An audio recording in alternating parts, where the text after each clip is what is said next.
నమస్తే, welcome to నవచైతన్యం news. Morning న్యూస్లో పలు దినపత్రికల్లో వచ్చినటువంటి వార్తలను అయితే మనం చూద్దాం. ఈనాడు, ఆంధ్రజ్యోతి, సాక్షి, ప్రజాశక్తి ఏ వార్తలు ఎవరు హైలైట్ చేశారు, వాటి వెనకాల ఉన్నటువంటి నిజాలేంటి అనేది మనం చూద్దాం. ఈరోజు ప్రతి పేపర్లోనూ ఒక హృదయ విదారకమైనటువంటి వార్తనే వేశారనమాట. నిన్న శ్రీకాకుళం జిల్లా కాశీబుగ్గలో జరిగినటువంటి విషాద వార్త ఏదైతే ఉందో, 9 మంది మృతి, 25 మంది గాయాలు. అదే వార్తని 3 పత్రికలు కూడా హైలైట్ చేశాయి. ఎవరికి అందిన సమాచారం ప్రకారం వాళ్ళైతే వార్తలు ప్రొజెక్ట్ చేశారు. మరి నిన్న ఏకాదశి సందర్భంగా వెంకటేశ్వర స్వామిని దర్శించుకుంటే మంచి జరుగుతుంది అనే ఒక కారణంతో భక్తులందరూ కూడా ఆయన దర్శనానికి వెళ్ళారు, కాశీబొగ్గ ఆలయానికి. అయితే ఈ ఆలయం ప్రైవేటు వ్యక్తుల ఆధీనంలో నడుస్తుందన్నమాట. దానివల్ల ఈ ప్రమాదం. ఆ మెట్ల మార్గం కూడా వెళ్ళడానికి ఒకటే దారి, రావడానికి ఒకటే దారి. దానివల్ల ఒకేసారి తొక్కిసలాట జరిగింది. ఎప్పుడు 2000, 3000 లేదా 5000 మహా అయితే అలా వచ్చే భక్తులు నిన్న ఏకాదశి కావడంతో 15,000 మంది వచ్చారు. ఈరోజు స్వామిని దర్శించుకుంటే మంచి జరుగుతుందని వారి నమ్మకం కోసం వచ్చారనమాట. కానీ 11:45 ప్రాంతంలో అనుకోకుండా తొక్కిసలాట సంభవించింది. ఈ తొక్కిసలాట చాలా ఘోరంగా జరిగింది. చూడండి, ఈ మెట్లపైనే వెళ్ళడానికి ఇదే దారి, రావడానికి ఇదే దారి. ఈ రైలింగ్ కూడా పూర్తిగా ధ్వంసమైంది, మీరు చూడవచ్చు. తొక్కిసలాట జరిగిన విధానం అయితే ఇది. ఈ ఘటనలో 8 మంది మహిళలే చనిపోయారు, ఒక బాలుడు చనిపోయారు అనమాట. మొత్తం 9 మంది, 25 మందికి గాయాలైనాయి. ఈ ఘటనపై రాష్ట్ర ప్రభుత్వం అలాగే రాష్ట్ర ప్రజలు ఒక్కసారి ఉలిక్కిపడిన పరిస్థితి అనమాట. దీనిపైన మన ముఖ్యమంత్రి అలాగే మన ప్రధానమంత్రి మోదీ గారు కూడా తీవ్ర దిగ్భ్రాంతి వ్యక్తం చేశారు.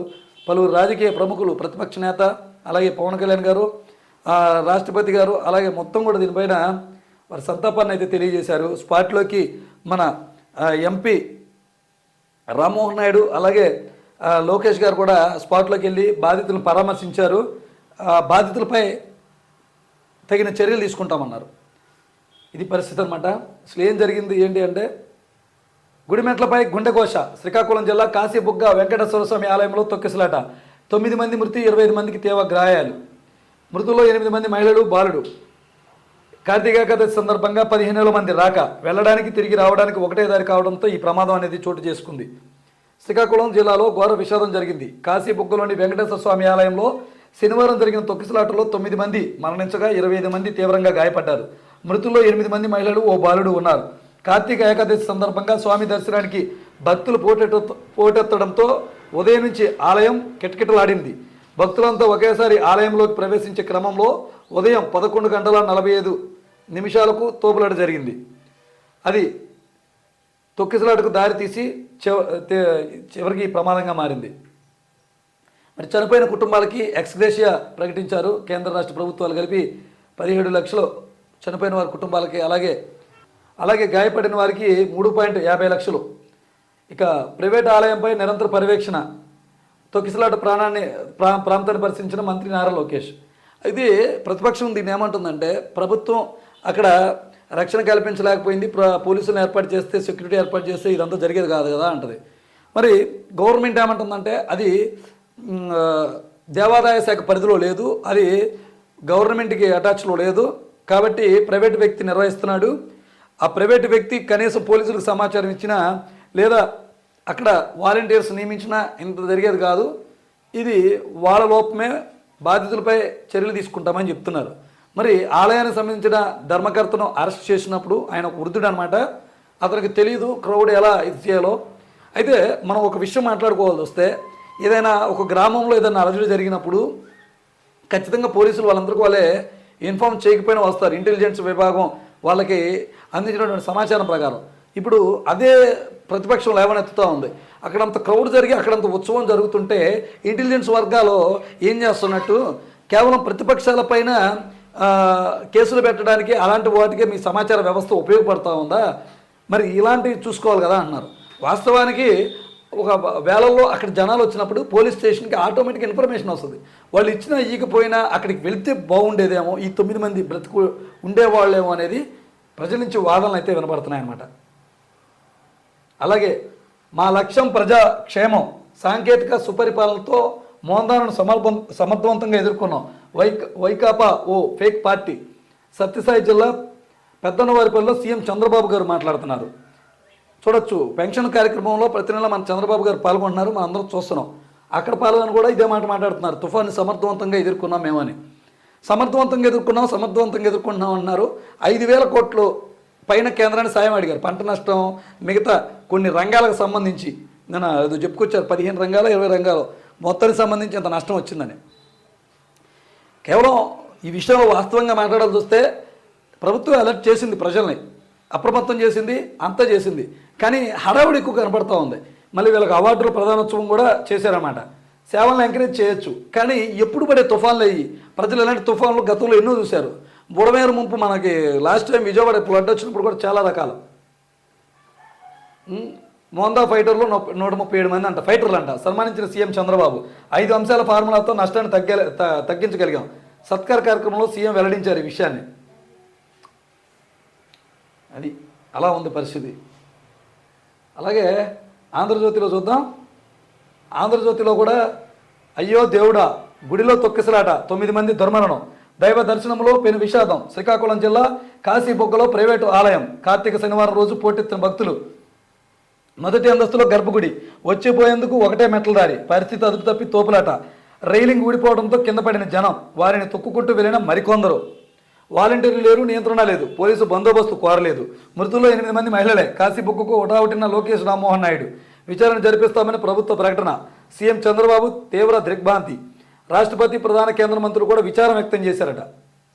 నిర్మాణ లోపం, నిర్వాహకుల వైఫల్యం, విషాదానికి ఇదే కారణం అంటున్నారు లోకేష్ గారు. మృతుల కుటుంబానికి 15 లక్షలు, కేంద్రం నుంచి మరో 2 లక్షలు, క్షతగాత్రులకు 3.5 లక్షలు. భక్తులకు భద్రతేది, ప్రాణాల మీదకు తెచ్చుకుంటున్న భక్తులు. రాష్ట్రంలో ఏడాదిలోపే 3 దుర్ఘటనలు జరిగినట్టుగా వార్తలు ఇచ్చారు. అలాగే ఆర్కే గారు ఈ వారం కూడా కొత్త పలుకు పలికారు. దీన్ని వేరేగా మనం మాట్లాడదాం వేరే వీడియోలో. అలాగే మెటల్ స్టీల్కు లైన్ క్లియర్, కర్మాగార నిర్మాణానికి అటవీ శాఖ, పర్యావరణ అనుమతులు కూడా లభించేసాయంట. నక్కపల్లిలో 1,50,000 కోట్ల భారీ steel plant, Visakha steel plant పక్కనే మరో భారీ ఉక్కు కర్మాగారం. లోకేష్ సర్వ మోదీ సహకారంతో సాకారం చేస్తున్నారు దీన్ని. ఈ నెల 14న పెట్టుబడుల భాగస్వామ్య సదస్సు, తొలి రోజే భూమి పూజ కూడా చేస్తారట. ఇక పోలవరంలో పండగ చేస్తున్నారట. నిర్వాసితులకు నిధులు జమ మొదలు పెట్టారంట ఇయటం. 2027 డిసెంబర్ నాటికి ప్రాజెక్టు పూర్తి చేస్తారంట. 6 నెలల ముందే పునరావాసం అంటున్నారు నిమ్మల. అలాగే వాళ్ళది రక్తపాతం, మాది జలపాతం, సుపరిపాలనకు సహకరించండి. 5 ఏళ్ల విధ్వంసకర పాలనను గాడిలో పెడుతున్నాం. దేనైనా వాయిదా వేస్తా, పింఛన్లు మాత్రం ఆపనం. పింఛన్లు ఆపితేలా వ్యతిరేకత వచ్చేది. వైసీపీ ఫేక్ పార్టీ, తప్పు చేసిన వాళ్ళని తప్పించుకోలేరు. టెక్నాలజీ సాయంతో తుఫాన్ని ఎదుర్కొన్నాం. టెక్నాలజీని ఉపయోగించి ప్రజల్ని అలర్ట్ చేశారు. నాడు టెలికాం విప్లవం తెచ్చా, నేడు నాది ఏఐ బాట. చూడండి, అందుకే ప్రతిపక్షాలు చంద్రబాబు నాయుడు గారిని విమర్శిస్తూ ఉంటాయి. నేను సెల్ ఫోన్ కనిపెట్టాను, నేను ఐటీగా తీసుకొచ్చాను అనే వాటిపైన ఇట్లా మాటలు మాట్లాడినప్పుడే. నాడు టెలికాం విప్లవం తెచ్చా, నేడు నాది ఏఐ బాట. ఇప్పటికే రాష్ట్రానికి 10 లక్షల పెట్టుబడులు, కోట్ల పెట్టుబడులు. రాయలసీమకు రాబోయే కాలంలో మరిన్ని కంపెనీలు. సత్యసాయి ఉత్సవాలు ఘనంగా జరిపిస్తాం. సత్యసాయి జిల్లా పెద్దన్నవారిపల్లి ప్రజావేదికలో సీఎం. లబ్ధిదారు ఇళ్లకు వెళ్ళి స్వయంగా పింఛన్ల పంపిణీ. కలిసి పనిచేసి కష్టాన్ని ఎదుర్కొన్నాం. ఇదే స్ఫూర్తితో విపత్తులను ఎదుర్కొన్నాం. అధికారులు, ప్రజాప్రతినిధుల పనితీరు అద్భుతం. సాంకేతికతను వినియోగించి మోందా నష్టాన్ని తగ్గించాం. తుఫాను ఫైటర్లందరికీ ధన్యవాదాలు తెలిపిన చంద్రబాబు. 137 మందికి మొమెంటాలు, ప్రశంసా పత్రాలు అందరికీ వార్త ఇచ్చారు. మళ్ళీ నా కుటుంబాన్ని టార్గెట్ చేశారు, నాపై ఒత్తిడి చేయడానికి ప్రయత్నించారు. న్యాయమూర్తుల కుటుంబాలపైన రాజకీయ కుట్రలు. అమరావతి రైతుల పోరాటం స్ఫూర్తిదాయకమంటున్నారు. విఐటి 5 ఏళ్ల పోరాడి అమరావతిలో సంవత్సరం నిలబెట్టింది.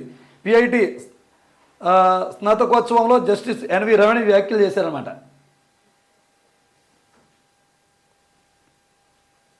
అలాగే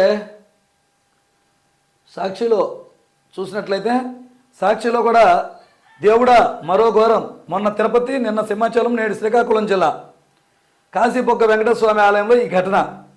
దేవాలయంలో వరుస ఘటనలు జరుగుతుంటే ప్రభుత్వం ఏం చేస్తుంది అని చెప్పి గట్టిగా ఈ వార్తనైతే వీళ్ళు రాశారు. కార్తీక ఏకాదశి రోజున తొక్కిసలాట, 9 మంది భక్తుల మృతి, 20 మందికి పైగా గాయాలు. 3 పరిస్థితి విషయమో ప్రభుత్వ నిర్లక్ష్యం వల్లే ఈ ఘోరం అనేది జరిగింది. అప్పటి వరకు హరినామస్మరణతో మారుమోగిన ఆలయ పరిసరాలు ఒక్కసారిగా ఆహాకారాలతో దద్దరిల్లాయి. ఇటు చూసినా బేతావాక దృశ్యాలే, హృదయ విదారకమే. కళ్ళ ముందు కొన ఊపిరితో తన చిట్టి తండ్రి కనులు తేలేస్తుంటే చీర కొంగుతో చెమటలు తుడుస్తూ దేవుడా కాపాడని ఓదారుస్తున్న ఓ తల్లి కష్టం వర్ణాతీతం. అయ్యో దేవుడా ఇది నీకు న్యాయమా అంటూ మరో మహిళ వద్ద కూతురు గుండెల బాదుకోవడం చూస్తుంటే అయ్యో పాపం అనిపిస్తుంది. అప్పటికే చనిపోయిన ఓ తల్లిని పట్టుకొని అమ్మా లే నీకు ఏం కాదు లే అమ్మా లే అంటూ మరో బిడ్డ ఆర్తనాదం చేస్తుంది. ఏకాదశి నాడు స్వామిని దర్శించుకుంటే మంచిదని నేను తీసుకొస్తే ఇలా మమ్మల్ని వదిలేసి వెళ్ళిపోయావా అక్క అంటూ ఇంకో మహిళ గుండెల విషయాల రోధిస్తున్న దృశ్యం పలువురిని కంటతడి పెట్టేస్తుంది. కళ్ళ ముందే తోటివారి ప్రాణం నిలబెట్టుకోవడం కోసం చేస్తున్న ప్రయత్నం, గాలి తీసుకోలేక డొక్కలు ఎగరేస్తుంటే చూసి తట్టుకోలేని దైన్యం అక్కడున్న వారిని అచేతనంగా మార్చేసింది. పూలు పళ్ళు కొబ్బరికాయలు కుంకుమ పసుపు ప్రసాదాలు ఇలా పూజ సామాగ్రి మొత్తం చెల్లా చెదిరై రక్తపు మడుగుల్లో కలిసిన దృశ్యం ఈ ప్రాంతంలో ఇదివరకెన్నడూ కనీ విరిగిన రీతిలో జరిగింది. ఇదే వార్తనీయులు రాశారు. ప్రభుత్వ నిర్లక్ష్యమే మా వాళ్ళ ప్రాణాలు బలికొంది. కూటమి సర్కారు తీరుపై మృతులు క్షతగాత్రుల బంధువులు ఆగ్రహం వ్యక్తం చేస్తున్నారట. అలాగే ఇదే ఘటనపై మన మాజీ ముఖ్యమంత్రి జగన్మోహన్ రెడ్డి గారు కూడా స్పందించారు. ముమ్మాటికి ప్రభుత్వ వైఫల్యమే. కాశీబుగ్గ ఆలయంలో తొక్కిసలాటపై వైఎస్ జగన్ పోలీసు ఇంటెలిజెన్స్ విభాగాలను రాజకీయ కక్ష సాధింపులకే వాడుకుంటున్నారు చంద్రబాబు. ప్రజల భద్రతనే కాదు ఆలయాలకు వస్తున్న భక్తుల భద్రతను కూడా గాలికి వదిలేశారు. ప్రైవేటు ఆలయం ఎలాంటి సమాచారం లేదంటూ తప్పించుకునే ప్రయత్నం చేస్తున్నారు. అసలు ఈ రాష్ట్రంలో ప్రభుత్వం అన్నది ఉందా అంటూ ఆయన ప్రశ్నిస్తున్నారు. కూటమి ప్రభుత్వంలో వరుస ఘటనలు, మొన్న తిరుపతి, నిన్న సింహాచలం, నేడు కాశీబొగ్గ. మృతుల కుటుంబాలకు 25 లక్షల పరిహారం అందించాలి. గాయపడిన వారికి మెరుగైన వైద్య సేవలు అందించాలి. సత్వరమే స్పందించి ఇద్దరిని కాపాడిన మాజీ మంత్రి సిరి అప్పలరాజు అంటూ వీళ్ళకి పాజిటివ్ కోణంలో వీళ్ళు రాసుకున్నారు. అక్కడ వైసీపీ నేతలు ఉండి రక్షించినట్టుగా. అలాగే నష్టపరిహారం కావాలంటే మీ ధాన్యం కొనం, మిర్రర్లకు నచ్చితే వాళ్ళు ఇచ్చే రేటుకు అమ్ముకోండి అంటూ ఉచిత సలహా ఇస్తున్నారంట ఎవరు అధికారులు. తుఫాను బాధిత రైతులకు తెగేసి చెప్తున్న కూటమి ప్రభుత్వం. మిగిలిన ధాన్యం కొనుగోలుకు సంచులు కూడా ఇవ్వం. రంగుమారిన మొలకలు వచ్చిన వాటిని కొనే ప్రసక్తి లేదంట. ప్రభుత్వ అడ్డగోలు నిబంధనలతో అన్నదాతలకు ఇక్కట్లు, ఇన్పుట్ సబ్సిడీ ఎగ్గొట్టమే లక్ష్యంగా కుట్రలు అని ఈ తుఫాన్లో ఈ మునిగిన పంటని నష్టవిత్తమంటే మీకు కోణం అనే కోణంలో ఈ వార్తను అయితే రాశారు. ఇక నక్సలిజం త్వరలోనే అంతం. ప్రధాని మోదీ దేశంలోని నక్సలిజం పూర్తిగా అంతమయ్యే రోజు ఇక ఎంతో దూరంలో లేదని ప్రధాని మోదీ పునరుద్ఘాటించారు. మావోయిస్టుల ప్రభావం ఇప్పటికే చాలా తగ్గిపోయిందన్నారు. ఒకప్పుడు నక్సలైట్ల హింసాకాండకు వెనుకబాటుతనానికి ప్రతీక అయిన ఛత్తీస్గఢ్ నేడు అభివృద్ధి స్థిరత్వానికి మారుపేరుగా మారిందని హర్షం వ్యక్తం చేశారు. ఛత్తీస్గఢ్ అసెంబ్లీ నూతన భవనాన్ని ప్రధాని మోదీ ప్రారంభించేటప్పుడు ఈ వ్యాఖ్యలు చేశారు. ఆల్రెడీ లొంగిపోయిన మావోయిస్టులు అలాగే సామాజికవేత్తలు తెలంగాణలో కొంతమంది ఇదే అంశంపైన మాట్లాడారు. మావోయిస్టులు లొంగిపోయినంత మాత్రాన, గన్నులు వదిలినంత మాత్రాన నక్సలిజం అనేది సావదు, దాన్ని చంపడం ఎవరి తలం కాదు, ఏదో ఒక రూపంలో ఉద్యమం అనేది బతికే ఉంటుంది అని చెప్పి వాళ్ళు చెప్తున్నారు. నక్సలిజం అనేది వాళ్ళు చెప్పిన మాటల్లో చెప్పాలంటే కేవలం అదొక వ్యవస్థే కాదు, అదొక తిరుగుబాటుతనం. ఎవరికి కడుపు గాలి అడుగు బాట పడితే వాడే నక్సలైటు అనే కోణంలో చెప్పుకొస్తున్నారు. మోడీ గారు ఇలా చెప్తున్నారు. జనవరి 21 నుంచి జేఈఈ మెయిన్ మొదటి సెషన్స్ ఎంట్రన్స్ షెడ్యూల్ విడుదల చేసిన ఎన్టీఏ ఈ నెల 27 వరకు దరఖాస్తుల సమర్పణకు అవకాశం. ఫిబ్రవరి 12 ఫలితాల విడుదలకు ప్రాథమిక తేదీ ఖరారు. అలాగే 9% పడిపోయిన జీఎస్టీ వసూళ్లు. ఈ ఏడాది అక్టోబర్లో రాష్ట్ర జీఎస్టీ వసూళ్లు 3,490 కోట్లకు పరిమితం. దేశవ్యాప్తంగా 2% పెరుగుదల. సో ఇవి ఈరోజు పత్రికలోని వార్తలు. మరి వీటిలో కొన్ని ఇంట్రెస్టింగ్ వార్తలు ఉన్నాయి. మరి సమయం ఎక్కువగా అవుతుంది, ఎక్కువగా టైం లెంత్ అవుతుంది కాబట్టి మరొక వీడియోలో వాటి గురించి మాట్లాడుకుందాం.